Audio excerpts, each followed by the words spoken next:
تا حالا شده از یه چیز کوچیک شدیداً عصبانی بشی؟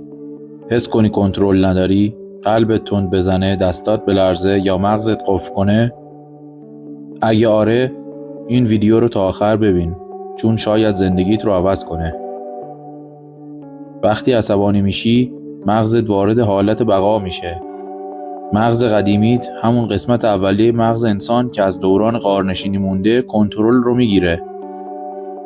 و جالبه بدونی که در اون لحظه عقل و منطقت خاموش میشن. یعنی تو توی اون لحظه خود واقعیت نیستی. ولی خبر خوب اینه، میتونی کنترل رو پس بگیری. اولین قدم، فقط 60 ثانیه صبر کن. تنفست رو آروم کن. یه نفس عمیق بکش. دوباره.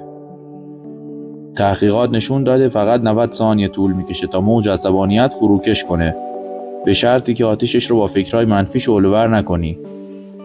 تو آدم ضعیفی نیستی. فقط لازمه بدونی که احساساتت دشمنت نیستن. اونا یه پیام دارن. ولی این تویی که تصمیم میگیری چجوری جوابشونو بدی. دفعه بعد که عصبانی شدی، یادت باشه تو قوی تر از اون چیزی هستی که حس میکنی. اگه این حرفا به دردت خورد، یه لایک و سابسکرایب بهم بده تا بریم سراغ رازهای ذهن و احساسات. و فکت ها از هیچ فکتی جا نمون.